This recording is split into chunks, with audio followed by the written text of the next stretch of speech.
Segundo vídeo sobre dinheiro, aquilo que você tanto gosta e que vai te escravizar por toda a sua vida.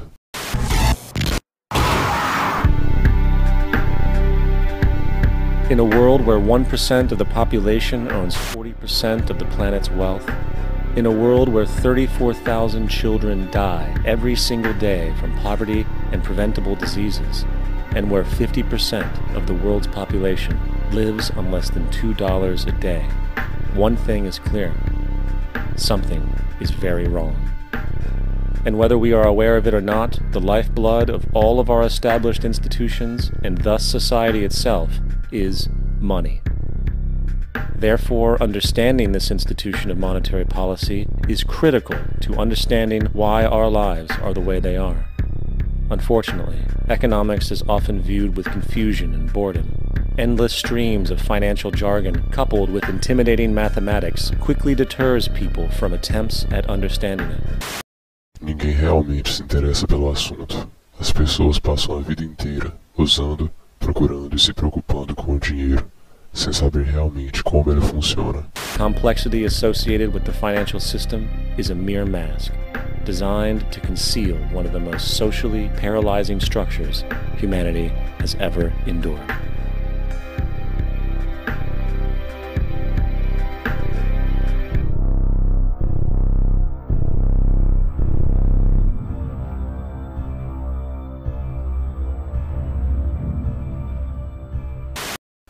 Vamos ao que interessa. A number of years ago, the Central Bank of the United States, the Federal Reserve, produced a document entitled Modern Money Mechanics. This publication detailed the institutionalized practice of money creation as utilized by the Federal Reserve and the web of global commercial banks it supports. On the opening page, the document states its objective. The purpose of this booklet is to describe the basic process of money creation in a fractional reserve banking system. It then proceeds to describe this fractional reserve process through various banking terminology, a translation of which goes something like this.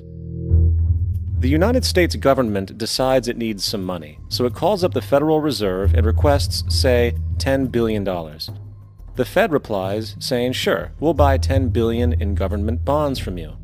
So the government takes some pieces of paper, paints some official-looking designs on them, and calls them treasury bonds.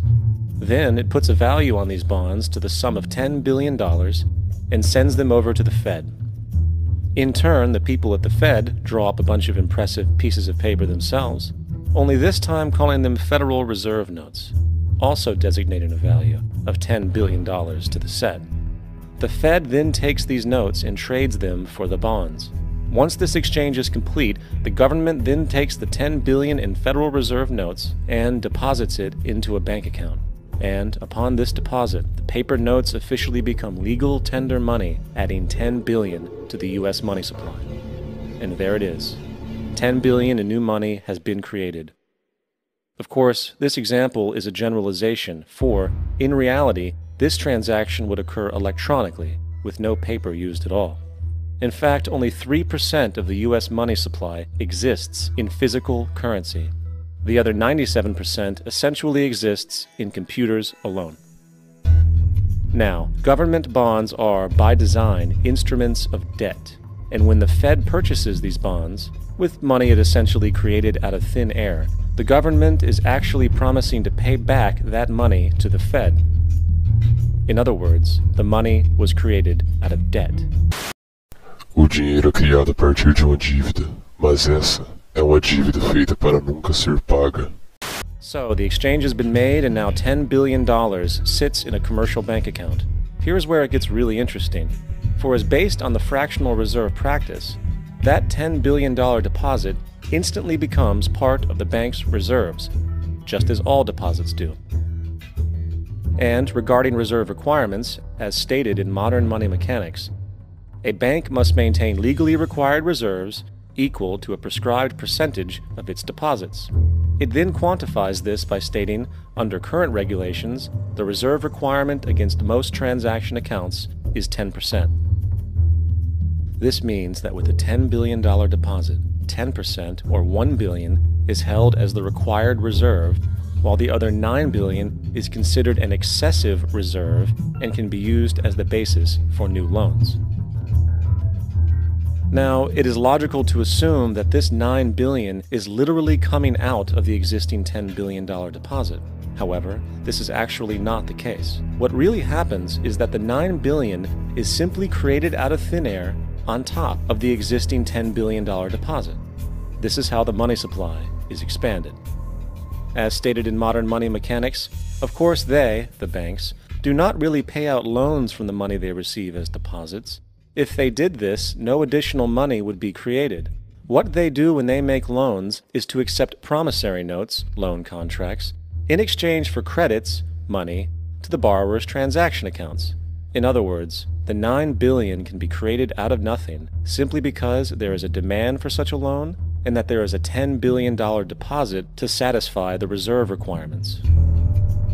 Now, let's assume that somebody walks into this bank and borrows the newly available $9 billion. They will then most likely take that money and deposit it into their own bank account. The process then repeats, for that deposit becomes part of the bank's reserves. 10% is isolated, and in turn 90% of the $9 billion, or $8.1 billion, is now available as newly created money for more loans. And, of course, that 8.1 can be loaned out and redeposited, creating an additional 7.2 billion, to 6.5 billion, to 5.9 billion, etc. This deposit money creation loan cycle can technically go on to infinity.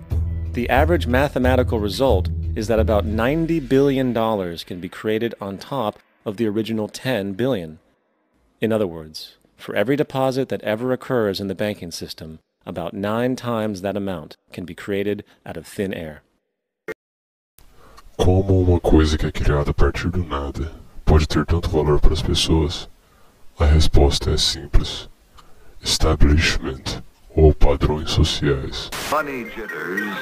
Ask the obliging Bank of America for a jar of soothing instant money, M-O-N-E-Y, in the form of a convenient personal loan. Prometi uma surpresa no último vídeo, mas resolvi não mostrar agora, pois acho que muitas pessoas ainda não estão preparadas para ver o que eu vi. Se eu não postar mais vídeos em 2 semanas, é porque fui calado.